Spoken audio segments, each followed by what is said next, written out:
I want to thank the rabbi for helping me out a lot. Probably wouldn't be able to do it without him. But that's first of all. Second of all, thank you, appreciate it. Wanted to thank everyone for coming. Definitely didn't expect this many people. If I had this many people, might have prepared a little bit more. But just start off by saying this is not. I'm not telling anybody what to do or how to do it. Just do it. No, it's more of a like. I mean, Judaism is something that like everyone. You got to be honest with yourself. Know where you where you're holding at, and just not lie to yourself. So, whatever it is, whoever you actually abide by, just it's a Judaism's a something that everyone needs to strive to be better at, and this is not something. I'm not here to tell anyone what to do or how to do it. And honestly, going through it all, it's not a straightforward thing at all, and there are ways to go either way. And if you're here to like kind of get a definite answer one way or the other, this is probably not the speech for you. This is just my intention in this speech was to really just shed light on where the idea comes from, wearing a wig, why people why post-game oppose it, why they say it's mutter, just from the source all the way up to present day. With that being said, I guess I'll start. So there are two Gemaras that we need to touch base on before we can get into it. The first is in Ketubo. There are two concepts of a man divorcing two reasons a man could divorce his wife that this Mishnah was talking about without giving her her Ketubah. One is being over Dat Moshe and one is being over Dat Yehudi. The two different things is Dat Moshe is pretty much something very straightforward that it says in the Torah or in the Gemara basically that, like for example, a sota, like you go through the whole process and you don't need to, or going outside without your hair covered. That's an actual thing that a man can have a tain on his wife and say, listen, I'm not okay with it and I want to divorce you without a ketubah. Da Yehudi is more of a, I guess you can call it a gray area, not so much of a gray area. It's more like a customary thing. Like I think the Gemara even brings up like burning food and stuff like that. But like more of a like a, I don't want to say social, but like one of the things that come up is like wearing a wig, like or going outside with a hair covering that's not a real hair covering. The Gemara brings certain type of hair cover. The Mishnah talks about certain type of hair covering. That he would technically be able to say, I don't want to give you your ketubah because you're not listening. Not necessarily it says straight out in the Torah that you're not supposed to do this, but you're not acting in a way that a Jewish woman's supposed to be acting.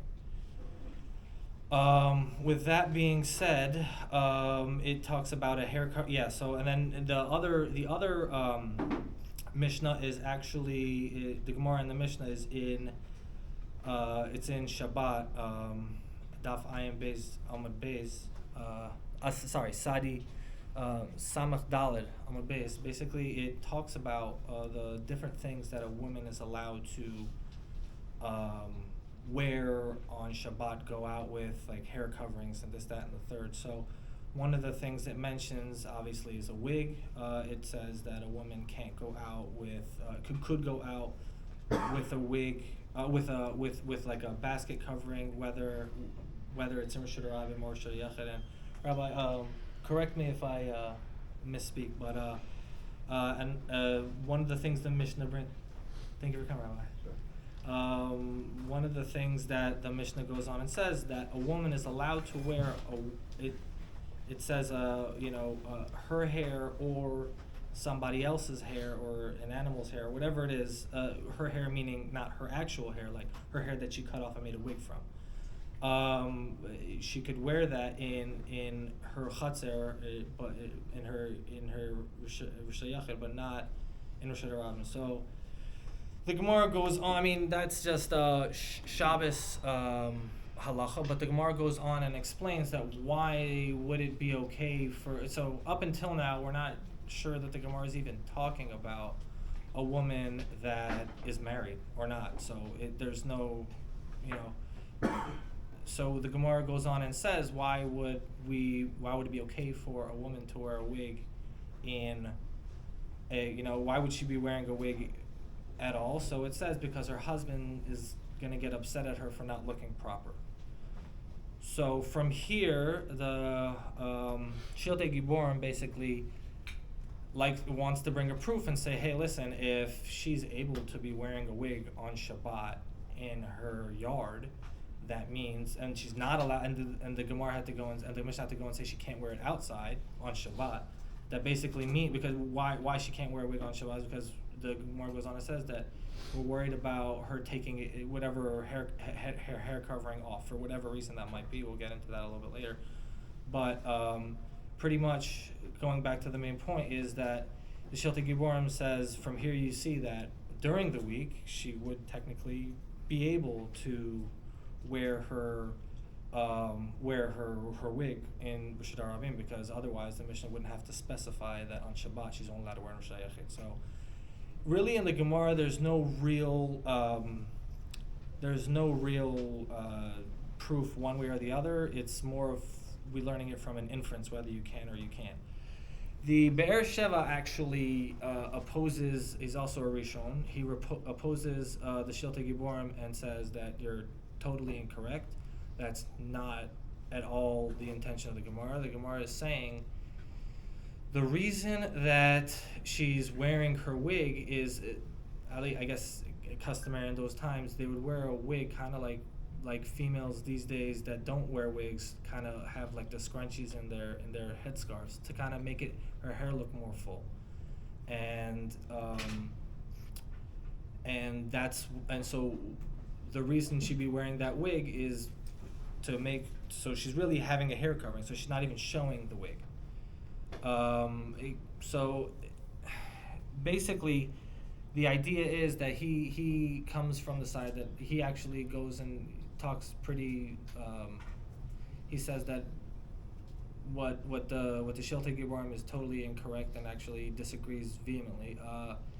He says that basically the way he learns the Gemara is that she's wearing the wig so her hair looks more full, so that's why her husband would get upset that her hair is not so full. I mean, it's kind of these are all kind of culture things that back in the day we don't know exactly what how they did or didn't cover their hair back in the day. He's disagreeing with the Sheitels Giborim on how to interpret the Gemara? Yeah, pretty much. Well, no, I guess what he's trying to do is basically the Sheitels Giborim's not really talking about the Gemara. The Sheitels Giborim's bringing off a side. The Gemara's talking about whether or not a woman can walk outside on Shabbat with, like, if it's considered carrying or what we might be worried about if she might take it off. Or wigs. Yeah, so he takes that and kind of goes on a tangent and says we can learn from this Gemara that a woman could wear a wig. So he's not really learning the Gemara up in any. Only because the Shiloh was if it's allowed to be done on Shabbos, so it must be because it's not Shabbos.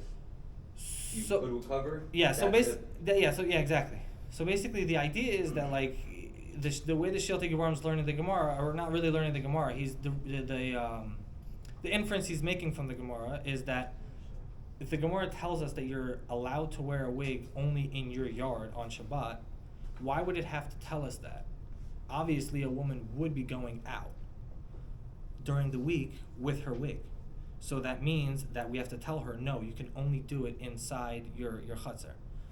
So that pretty clear, not clearly, but you can derive from that during the week it would be okay for her to go out with the wig.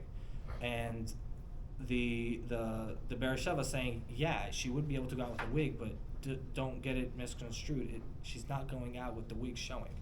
She's going out with a bandana around the wig. So even on Shabbat, you can't make that inference. Now, that's basically, those two Rishonim are basically what everything kind of stems off of, and that Gemara and Shabbat is where everything kind of stems off of.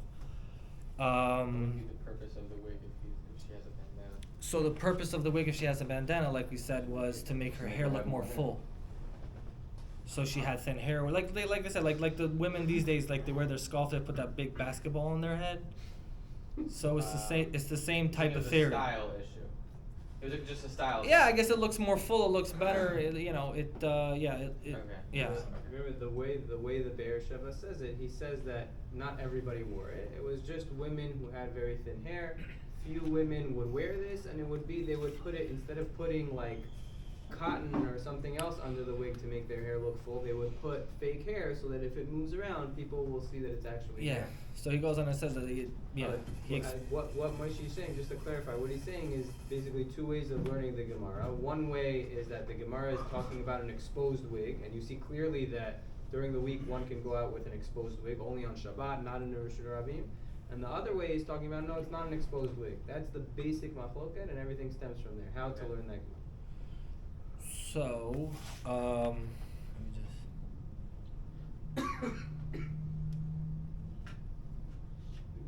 Did we clarify why women even have to cover their hair? No, that wasn't. I mean, I actually did talk to the rabbi a lot about that, and that topic actually really bothered me a little bit, because the rabbi let me know the Rambam actually says that a woman has to cover her hair from even being younger. So, like, what changes, like. That's a totally different subject that I didn't get into, which is kind of tickles my brain, because I don't understand what changes about a woman's hair that makes it an erva after she's married. And if you can understand that, then you might be able to shed more light on whether or not a wig would be or wouldn't be. But I didn't really get into that because I was really. Wasn't part of it. No, not that it wasn't part of it. It bothered me too, but I didn't really look into it too much. But yeah, that's a. If you could answer that question, maybe that would shed more light on this topic. So basically, from there's a pretty obvious question. The issue with the reason why we don't want a woman to wear a wig in the way we learned the Gemara, the reason we don't want a woman to wear a wig in public is because she might take it off and then walk with it. So the obvious question is, if she's meant to be covering her hair, right, why would we be worried that she's taking it off in public? A woman's not supposed to take show her hair in public anyway. So how could you learn from this Gemara that because it said that she can wear it in Rosh Hashanah, she's allowed to wear on Shabbat only, she's allowed to wear it in Rosh Hashanah, like she wouldn't take it off in public anyway. So what are we talking about? A couple of answers are, one is. This question is based off of the Gemara and Shabbat. I think it's a question of carrying. It's a question of how you learn the Gemara, because if you understand the Gemara to say she can wear a wig in Rosh Hashanah, but she can't wear it in Rosh Hashanah, right? Why can't she wear it in Rosh Hashanah? Because we're worried she's going to take it off. So if she's going to take it off, she's not going to have her hair covered. Why would we be worried about that? Obviously, you can't bring any raya from the fact that she would wear it in Rosh Hashanah. She wouldn't wear it in Rosh Hashanah. She never would, because you're thinking she's going to take it off, so she would never do that. So that means that even during the week, she wouldn't be able to wear the wig in Rosh Hashanah. Maybe just an important piece of background information. All that whole parak of Gemara is talking about what a woman can and cannot wear going out. So there's certain things that a woman cannot wear because we're worried she's going to take it off to show her friend, oh, look how pretty this is, and she's going to carry in a Rosh Hashanah. So certain things she's not allowed to wear in a Rosh Hashanah, and even in a Chatzer, which is technically not in a Rosh Hashanah, she can't wear it because she might end up carrying it in a Rosh Hashanah. One of those things is a wig. So that's really where the whole thing begins. The wig is an exception. She's allowed to wear it in a Chatzer, but not in a Rosh Hashanah. Right. So there's a lot of back and forth, and all the answers are pretty much the same if depending on what side of the aisle you're on. So the Ran also brings down that a woman with white hair is allowed to wear a wig with black hair to show that, because she doesn't want to show that she has white hair. So if that's the case, then that means you're allowed to show your hair. So the Shiltei Gibor, a lot of people answer for the Shiltei Gibor, and basically it's the same idea, to where she really has a scarf around it, and she's worried about if a little bit of hair shows that it's going to show that it's white. I mean, that's basically how they answer that. But we go on to say that the other way we could learn the Gemara is that basically what the Mishnah was talking about is a Rishon Yachid that's not open to the public.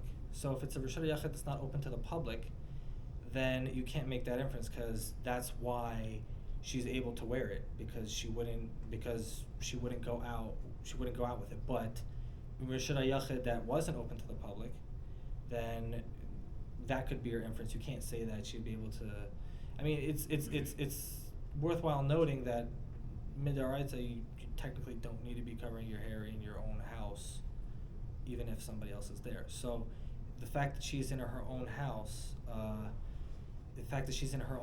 and in her own Rishon Yachid that's closed off, might be the reason as to why she would be wearing the wig on Shabbat in her house. But that doesn't mean that even in Rishon Yachid that's open to the public, she wouldn't necessarily be able to wear her wig there. So how could you jump all the way to say Rishon Rabin is okay during the week? The other point to bring up is I think it was the Shulchan Aruch talks about whether or not a man is allowed, like what you're allowed to say Kriyat Shema in front of. So basically, they talk about wearing a wig. Again, whether or not that's considered. I mean, there's certain person needs to be decent in order to learn Torah or say Kriyat Shema for that matter. So the question was whether or not allowed to say Kriyat Shema with a wig on. I mean, this is kind of not necessarily a raya that you're going to be able to wear a wig in public, but he says it's okay to say Shema with a woman that's just wearing her wig. So, I mean, again, we're talking about a woman who's probably inside her own house, so it's just something to note. Go on, and okay, so a couple of the answers that the Darchon give to the question of why would she be taking her wig off in public? If basically we're worried about her walking on Shabbat and taking her wig off in public, so and then potentially carrying. Why would she do that? She wouldn't take her hair covering off anyway, because she's not allowed to. So a couple of answers is, one, that kind of like they had a kind of beanie on their head and the wig was on top of the beanie. So even if she would be taking her wig off, there still was a hair covering. So yeah, we're still worried about her. That's why we tell her she can't go outside on Shabbat and Rishon Rabin, because she might carry. Why would she take her wig off? Because she has a hair covering on. The other is, I think it's Baba Basra. There was a Gemara. Baba Kama. In Baba Kama, there is a Gemara that talks about a woman taking off her hair covering because some oil spilled, and she just got caught up in the moment and just tried to soak up the oil with her hair. I guess oil was really valuable back in the day. So there still is a concept of somebody, forgetting where, their surroundings and still doing what they have to do, and the other and doing what they would, just acting in the moment. The other answer they give is that pretty much the answer they give is that, one second. But within these answers, Yeah. it's kind of a proof that you can wear a wig. So that would be answering the question of, I mean, it's all kind of like a judgment call or how you want to learn it. I mean, I could say that we're not worried about that. Who's to say we are worried about that, right? Who's to say that we are worried about a woman taking their wig off? Not according you're telling me that if she has a wig on, you have to worry about saying Shema Yisrael. That's even. No, you don't. You could say Shema Yisrael in front of her wearing a wig. Yes, so therefore, you put a wig on, or you cannot have a wig. But that's we would assume that the Ran was that the Shulchan Aruch was talking about inside the house. That answer that the woman needs to have something on in order for her for you to say Shema Yisrael. So Yeah, but the she's woman has wearing to a, cover. she's no, definitely the woman has to cover. The question if a wig is good enough A few for minutes ago cover. you said we don't know if we have to cover or not. You said For Shema, you definitely have to no, cover. forget With a Shema. wig You is the said- question. You said to cover to begin with. Didn't you say? Maybe I misunderstood. No, you. I think- You said. In the house. I think he said he doesn't know the In difference. Minat Torah, I said between married Minat and Torah. not married. Minat said Minat Torah. Minat Torah. I guess it was kind of confusing. Minat Torah, technically a woman, if she's in her own house, she does not need to be covering She doesn't need Even to in front of cover. random men? in front of random men. So Minat that's what Torah. you said. I know, Midoraita, even. Midoraita, Just the Rabbi- because it's in her house? Midoraita. What? Just because she's in her own house. Yeah. So What how happened could with the Erva? husband say Shema Yisrael then? What happens with everyone? That's this is that's the part that's really bothering me. What changes, right? What changes? A woman gets divorced. I mean, she still has to cover her hair technically. So I mean, now that she's divorced, her hair is not erva. No, it still is. So like, the whole erva thing. That's something that I didn't touch on, and it really is a question to me, and I don't understand it. No, but if you're in someone's house, No, not no. covering her hair, you're right, you can't say Shema in front of her, just turn around. Well, it wasn't the concept of shema. It was just a concept of whether a woman. No. What it is, So you definitely can't. have to cover it, that's it. I mean, I would assume. I don't know. I didn't You learn still about. have, it's still on you to Yes. not look, but it's Yeah. not on her to cover. Right, that even Because she's in her house. Even at a wedding, after they do the chuppah, you shouldn't stare at the kala's hair. Yes. Right? The question came up like 3 weeks ago. We're learning with Rabbi Arya. Rabbi Arya said if somebody's sitting there on a table, that you invited somebody, and she's married, and she's not covered, her hair is not covered, you have to cover your face while you're saying bench. You're not supposed to look at her. Yes, I mean. So that was the would make- halacha, but that's That would why make I'm make throwing you sense off because of no the that would topic. make sense because with the if we're asking whether or not a wig it would suffice to say Shema in front of, obviously that would mean that if a woman, I mean, correct me if I'm wrong, but my understanding is that if a woman wasn't covering her hair, period, you wouldn't be able to say Shema in front of her. Right, That's right. correct. That's just to clarify. The halacha says that the woman's hair is erva, and you can't say Shema or Divrei Torah in front of it. But the Rama writes that if a woman is wearing a wig, that you could say Shema in front of, and people want to prove from there that the Rama's opinion is that a wig is a good form of hair covering. Others, like Moishe was saying, argue and say, no, that's only talking about saying Shema. That doesn't mean that it's a good form of hair covering in public. Maybe it's only for her husband. There are other ways of learning the Rama. Yeah, yeah. So basically, just gonna kind of wrap up over here. The two big people that everyone talks about these days is Rav Moshe and then obviously Rav Ovadia. Rav Moshe, yeah. The way I came out learning all of it is basically it matters where you came from, what the social norm was over there, and that's basically what because it really seems to be an issue of Dat Yehudi. So it's kind of like what is the social norm in that specific area. So obviously Rav Ovadia came from an area where women primarily cover their hair with only scarves, and Rav Moshe. So Rav Moshe basically does touch on what Rav Moshe says. Rav Moshe says that so there's a whole issue of Marit Ayin with wig covering. So what's the issue of Marit Ayin? Are we worried that someone who doesn't know you thinks you're what the issue of Marit Ayin is someone thinks you're actually wearing your actual hair. That's an actual problem. So if that's the case, then if that's the case of Marit Ayin, then why? What are we worried about? A woman who doesn't know you thinks you're not wearing your hair. The issue of Marit Ayin, which is actually a chiddush to me, is that we're worried someone's going to see you doing something and then do that also. Oh, this person's doing it, I have to do it also. So I guess it's a kind of a. I guess you can go into that. That's the whole thing in and of itself is Marit Ayin because of you. You're not supposed to have people thinking a certain way about you, or is it because somebody else? Like, are they supposed to potentially might learn from your ways and then do something wrong? So going off that second logic, basically, so we're worried about a woman who's looking at you and sees that you're wearing your actual hair. We're not worried about. We're not worried about someone who doesn't know you. looking at you and saying, "Oh, she's actually wearing her real hair. Now I can uncover my hair." No, and they'll just think, "Okay, this person's wearing her hair. Whatever, she's doing the wrong thing." And people who know you know that you're wearing a wig. It's not that big of a deal. The other thing he touches on that Marit Ein, which is also was kind of eye-opening to me. Marit Ein is only a problem with a lav, not an aseh. And this mitzvah of covering your hair is an aseh. You have to cover your hair. It's not a lav. So you can't be. I guess according to Rav Moshe, at least in this on this topic, he's saying that you cannot it's not a problem with Marit Ein at all because it's an aseh and there's no Marit Ein on an aseh.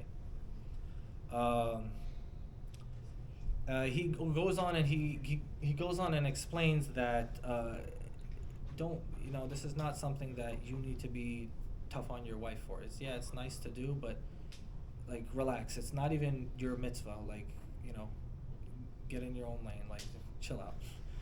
It's like is this something for her to between her and God? Like it's definitely something that is not on you. So if she decides that she wants to wear a wig, there's not that big of an issue. Is there a motion? Or Moshe, yeah. But the Gemara says you can divorce her for it. Yeah. That's what I was saying. So no. The Gemara does not say that. The Gemara does not say that. The Gemara says you could divorce a woman for a For Yehudi. not covering her hair. What's that? I know there's a lot of, particularly within Sephardic halacha, a lot of people see like Rav Vadi is very medical, and a lot of people rely on him for a lot of kulas, right? Right. But like to me, it feels weird when people like accept all his kulas, but then like, okay, Yeah, we just homer, we got so okay, we can do that. It's like I buffet s- Judaism. It's like Yeah, so I I s- have to respond to this. Everything in halacha, everything in halacha is a sugya. A person has to go through the sugya and learn the sugya and understand how to come out. Rabbi, can I piggyback off of that? Yeah. I actually kind of understand what he's saying. Like, I mean, if you go with somebody, you should go with somebody. yeah, just go with If- the- I whether they say whatever they say on this topic, you gotta listen to them. Yeah. They say on this Full topic, you listen package. to them. Like, I don't understand the whole picking and choosing If of it all. If it just is- a if pick it and is- choose also, what do you no, mean? if it is- It's if a it is- You're not Rabbi Vadi Yosef. No, no, no. If If it it is- is- no, no, there's there's a difference between there's a Yeah. difference between No, picking you and gotta- choosing because you're going shopping for We didn't even say kulas what Harvard and said. picking This is what he and said. picking and not picking and choosing, but learning a sugya or going to a rav who's telling you this is mutter, even though generally he'll paskin like Rav Ovadia, but in this case he'll paskin not like Rav Ovadia because he went through the sugya and he. Also, there are differences between Eretz Yisrael and America when it comes to certain things, so it's not so cut and dry. They go- If a person, you're right. If a person is just looking for kulas, 1,000% it's wrong to just find the posek which is most makil, and then on this subject he's machmir, so I'm gonna jump to the Yeah. other. That's absolutely 100% wrong. But when it comes to certain issues that are sugyas, and a person is going through the sugya, or asking a rav or whatever it is, because I just don't want it to. It's a dangerous way of thinking where you say, all these Sephardim, and then they're wearing Sheitels. Oh, they're not going like they don't care. They're not going with Ravadi. It's there are rabbanim who learn the sugyas, and a lot of Sephardi Yeah. poskim. I pointed out to him how many Sephardi poskim they allow Sheitels. In fact, Maybe they're like, but they're like a minority, though, right? just to It's piggyback not off of Sephardi that. Ashkenazi. like some- in Eretz Yisrael, it seemed like In Eretz Yisrael. So Seem that way. talking about your point and what Avner brought After up. Ovadia, many of them go after Ovadia. Da Yehudi, when you said that a man could divorce his wife for wearing a Right, wig, that's what I the started off. Gemara, the Mishnah says Da Yehudi, and more goes on to explain it's not a cut and dry thing. It's the Mishnah brings up or I don't know if the Mishnah, the Gemara over there brings up an example of a woman wearing a hair covering that's kind of see through, kind of not such a good hair covering. It doesn't necessarily say a wig. It just says something. Da Yehudi is the way I understood, is a social construct. Like what is socially accepted to be doing. The way the Rambam Yeah. says is the minhagei tzniut of Beno Yisrael. So yeah. Like we're stockings, not we're stockings. No, if a woman, that might be a different thing. That's a question of how to learn the Gemara that says shofi sherva, but it also goes into the lane of Da Yehudi. Yeah, 100%. That's also related. And by the same token, if we're gonna say that this is okay for women to wear wigs, like, could a man wear a wig and not wear a kippah then?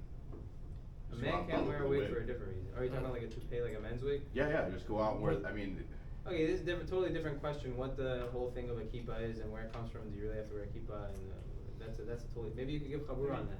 Oh, you said because of the grave. It just feels weird, like that somehow, I don't know.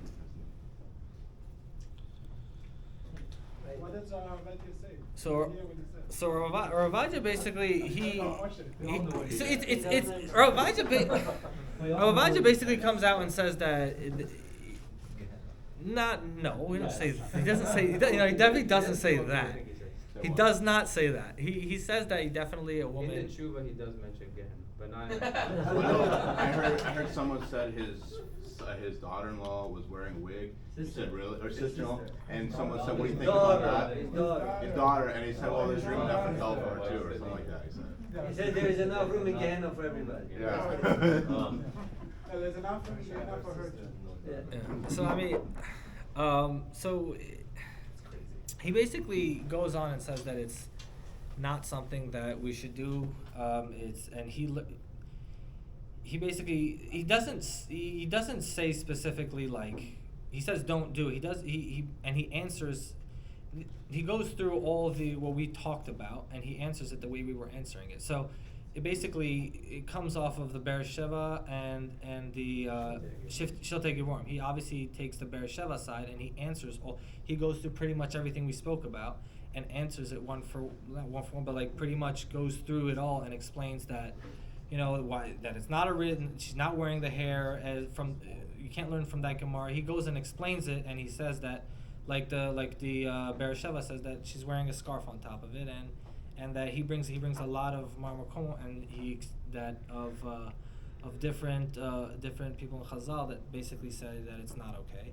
He goes on and he says that if this is something that you do, it's something that you and your wife take on upon, or your wife really takes on upon yourself, that he gives everyone a bracha that they should have kids that become Yirei Shamayim and all that stuff, but he basically says that it's not okay, and he was meko for women who are divorced, and said that I guess in certain circumstances, I don't know if every circumstance, but there's a machloka between Rav Moshe and Rav Ovadia, kind of whether a grusha or an almana needs to cover her hair. So Rav Ovadia says yes, she does need to cover her hair. She doesn't have a head to toe and cover her hair, but she could wear a wig. So even though he holds that she's chayav to cover her hair, he was meko to wear a wig. So it wasn't like Meaning, held but that if it's a regular married 100% woman, like a grusha almana, yes, or a regular married woman, no. yes. so That makes sense. But even by a regular it doesn't married make woman, sense to me at all. But whatever. I mean, no, it doesn't. No, because like if you're talking from logic, is this woman's hair erva or not? And what is erva? When does it become erva? And why is it? Why did you say that? If somebody gets divorced, you could get married to anybody he wants, right? Okay, so Right. So that changes her status. It changes her status from what she is, and she's becoming something. But then she the shouldn't have same to cover at all. But you could, yeah, that she. But Ravaja says she still has to cover. She can cover with a wig. They're saying I understand, but I'm saying people that they get hit to. So why she have to cover it all? Because her status changes. To what? A single Being woman? married. No, when she gets divorced. Erva hair. When she gets divorced, she's available to people, whoever to get married to. So then why does she have to cover her hair at all? I said she doesn't have to. No, Ravaja says she does. A lot of people don't. Well, Based off of this. Is it possible that the hair where it comes from could be a problem? So I mean, there are places in India and different places. I mean, that they cut their hair. I mean, I guess it's a kind of machloket there also, whether the women in India, they're cutting their hair off for idol worshipping, or they're just giving it to their priests or whatever, and they just make money off of it. It's not necessarily idol worshipping, but yeah, that's a totally different issue of basically of avodah zarah, potentially, but yeah.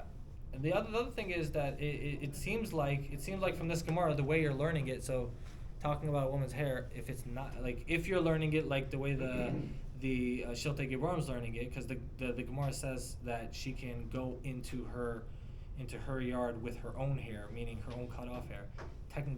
Talking about the type of hair that a wig's made out of. Technically speaking, according to that, a woman's allowed to cut her own. I mean, Yeah, A she'll woman's be allowed to cut considered. her own hair off and make a wig with it and wear it as a wig. If you're learning like the Shiltei Gibor, because the Mishnah clearly states her hair, somebody else's hair, or an animal's hair, she can only wear in her own courtyard. And if he's learning from that Mishnah and that Gemara, that to say that during the week she could wear it outside, then that would mean that her own hair being cut off on a wig is okay. So I mean, Ravaya also goes on. He goes on and said, it doesn't go to the extent that Moshe says that it's not your mitzvah, but he also says that. It's important to note this part of Rav Ovadia was not in the actual tshuva. On the bottom, they bring like some additions from notes and stuff. Yeah, So it this says was in that. Well, that you On the shouldn't, bottom, it was shouldn't like, cause issues with your wife. What? I was gonna say you. Yeah, he said like Yeah. try to in a nice way tell your wife that she should wear she shouldn't wear Sheitels, but like basically don't let it cause shalom bayis problem. It shouldn't be something that causes. Yeah, I mean, basically, just so. Doesn't he say that you shouldn't go on a date with someone? If someone's already married. I'm just saying, if he says that, so I- maybe, I'm asking. I'm not- What? That you shouldn't go on a date if you're If dating. you know a you shouldn't girl turn is someone gonna down. Okay, but this has nothing to do with somebody who's already married. Someone who's been married for 12 years and he has 6 kids and they're all you're gonna tell the parents, okay, divorce and No. and ruin your children's No. lives and because your No, wife. it's is- not, I'm saying, it's interesting. Yeah, there's a tshuva sefer that like brings certain cases that of women who whatever for certain issues he gave certain heterim, but in general it was So like B'diavad, women can wear Sheitels. I wouldn't call it b'diavad. I mean, it depends according to who you're asking. Either you can or you can't. There's no b'diavad of wearing it. I mean. You said like if you're on a date, then no, if she says she wouldn't do it, it's not cool, but if you're already married, B'diavad, it's like, okay, let it go. I mean, Ravaja obviously. I mean, if God in Sota, the Gemara brings down that God is willing to erase His own name for Shalom Bayit. So if God can do that, and your wife doesn't want to wear a hair covering, I think you shouldn't you should be cool. You know what I mean? Like. Right. Yeah, that's what I'm saying. If Yeah. you're not married, then you don't have that. You don't have that. You call cool- Moshe as a rabbi, how about that? No, but no. My point in saying all this is as strict as Ravaja is about all this, and everyone's asking me what Ravaja says. Basically, Ravaja, I went through it briefly with the rabbi. He basically goes through the same machloket that we just spoke about. He just basically writes it all out, what we just spoke about of the Shiltei Giborim and the Beersheva, and how you could answer up questions for both one. But he, at the end of the day, he comes down to don't wear a wig, but don't get divorced over a wig either, is my understanding of it. I don't think he was telling you what to get divorced. Yeah. It so- also depends where you live. So that's what I was saying. It's a no. That's what I was saying before. Like we have Rav Moshe and you have Rav Ovadia. They come from two totally different places of the world. So going back to your point of Bat Yehudit, a man divorcing his wife off of Bat Yehudit, the issue of Bat Yehudit is what is the minhag? What is the social construct? And Rav Ovadia actually makes a point on that. Don't just because females are doing it, it doesn't mean that it's a social construct. It's just because obviously there were some martyrs that had to start it. Is I guess the way he's putting it, that like somebody had to start wearing wigs. Just because everyone's doing it doesn't mean it's okay. That's not according to him. That would technically be not by Yehudi because he's saying it's not okay. That's actually Yeah. That's actually the context where Gehenna shows up in Tshuva. It says that minhagim are important, but some minhag is also letters of Gehenna. So some minhagim are he held that this was he brought others that held this was a mistaken minhag. At one point, unfortunately, in Europe, women didn't cover their hair at all. No, they In didn't. America? They didn't. It was in America? Yeah. Well, But everyone they from came here. everyone from Europe came to America At first. the beginning, they didn't cover that. Right. We're the What was it equivalent called? black Yeah, people of Chashuv American people. Jews. Right. We came Like after. Rosh Yeshiva's wife. It was Yeah. one of the It was one of the posting that said that therefore you can decide whether or not that you can take Kriyat in front of them now once it became a big deal. It was also Beis Chai says in Europe. It is a Beis Chai. So I guess that goes back to the minhag. Yeah, so it. But like you know how there's some communities, like if something says something in the Shulchan Aruch, I know this has to do with that, but if something says something, and so we have a previous minhag, we can like override that, right? So like I feel like if you're in Eretz Yisrael, And like if you're in like Haredi communities, there's a lot more people that are wearing Sheitels. If you go to Dati Lumi communities, a lot of Baal Tshuvas, people don't have previous minhag, like this is crazy. Why are you wearing a wig? This doesn't make any sense. You know? Yeah, So it seems like that the default is no wig. So- And then if you have a minhag, like if your parents or grandparents or wherever they came from, then it's okay, or for whatever reason. I don't know, maybe I'm wrong. Going off that point, I mean, a lot of times I work in, I work with a lot of some non-Jewish people, and they'll be in a Jewish house and they'll see a married woman wearing a wig, and they've gotten the question like, why is she wearing her hair? I thought she's not allowed to wear her hair, and I tell them it's a wig. So, yeah, I mean, it's all like I said. Da Yehudi is all a minhag, a social. I don't use the word social construct, but basically, where Moshe came from, the area from Europe, where I guess wearing a wig was more of a minhag to do it, and it was okay, and that's why he holds that it's not an issue of Da Yehudi, and you could wear a wig. And obviously, Rav Ovadia came from a place where women covered their hair, and that would be a problem of Da Yehudi, and that's why he sides with the Be'er Sheva and learns the whole Gemara and goes through all the answers for what you might have on the Be'er Nobody called Sheva. the Sheitels erva, right? I don't think Rav Ovadia says that it's erva. I didn't read it all the way through, but I don't think he says it's erva. Yeah, Pashtus it's not. The idea is and Da this Yehudi, right? Yeah, the ones who say it's usher, there are a few different reasons why it would be usher. Some learn it would be usher because of Marid Ayin. Some learn that it would But be if a Marid violation. Ayin is only on a lav and on a say, wouldn't that? So that's how Rav Moshe learns it, Moshe yeah. explains. Not everyone agrees to that. Oh, not everyone Moshe's agrees. That's what explaining that's why- Rav Moshe's Not everyone Kiddush. agrees Marid Ayin is only for. That's where Moshe's Kiddush. Some learn that it is a problem of Marid Ayin. Some learn that it's an issue of violating Da Yehudi. There are poskim that learn, all different ways. But the general idea is that something which is, once it's been detached, it's no longer erva. That's what the Shiltei HaGiborim says.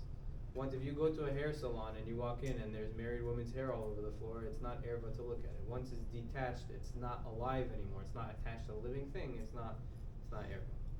And also So another. then what was it? Like either Marid Ayin, what else would be a problem? Marid Ayin, Da Yehudi. I think I wrote 4 things on the.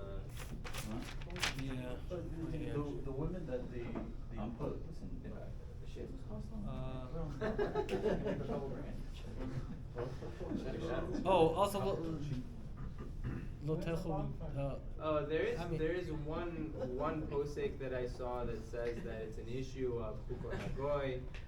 I think there is one other reason why. There also is the issue of yeah. Yeah, but most Oh, women agree. women. Yeah, I mean, No, you football. can't say Football's not chukat hagoyim either. You good? You're a good rabbi. No. No, but no. The point I wanted to make, there is also an issue of tzniut. That's a totally separate conversation. Whether or not you could wear a wig is one conversation, and then a woman looking better, that's one of the issues that some of the posts can bring down. A woman might look better with her wig on. So, like, maybe not. I They mean, also look better with makeup. you can only put so much lipstick on a pig, but I That's mean, exactly. Can't wear makeup? That's the counter argument. That's the counter argument. There's no isser for a woman to do something to Make beautify herself look herself. better. Some women, maybe their scarf will make them look nicer and better and more pretty. But It's pashtud, because it's counterproductive to the reason. Yeah, behind it. so maybe that's a big maybe you part have of to it. wear a wig like all the Hasidim wear a wig, where you shave your head and you have to wear that ugly little wig with the little hat on top of it. I don't know. Just because they Not just all of them do that. what? Just a few All of of them. them do it. Oh no, but my point is the reason I bring it up. There is no hair there, trust me. It's not true. When it comes to sneal. So yeah, my point is the reason I say that is just because you could wear a wig doesn't mean it should be touching the floor. So I mean that's a totally separate issue of tzniut, and that's something that everybody has to, like I said at the beginning, look into yourself and see what you feel like is tzniut for you. Obviously there are rules, but there are certain things that are harder for certain people more than others, and you just have to strive to be better. Like, makeup is addressed by the Gemara itself already. Like, the Gemara itself says, she should wear makeup, so she shouldn't look ugly with her husband, even if they're separated, because she's need them. But even within makeup, there are certain right meaning is Usually makeup is. Right, so a big part of it is, do we say that, okay, hair is erva, it needs to be covered. It doesn't matter if it's covered in a way that maybe makes her more attractive or less, it doesn't matter. As long as it's covered, it's covered. So it's covered with fake hair, that's fine. It could be covered with horse hair or human hair or whatever. The other way to look at it is the like zil batar tam. I'll go after the reason. The whole reason that it's supposed to be covered is because it's something that's supposed to be hidden and it's attractive and it brings out the beauty of the woman when she's covered by, hair coming off of her head. So if you're wearing fake hair, you're not. It's counterproductive. That's the other way to look at it. So it's part of the machloket. Different ways to look at the. But we don't say by clothing in general. We don't say like a girl could wear like her body as a picture over her body and say Yeah. it's covered. Yeah, could a woman wear a bodysuit and wear non-sneeze clothing? Yeah. That's That's cool. different. Is that cool? I mean, you have to accept it if it's that way. They A would- woman can't wear a non-sneeze sheitel or a non-sneeze shirt or a non-sneeze scarf or a That's non-sneeze what I'm trying to anything. That's a make totally No, but if different. it looks like real skin underneath.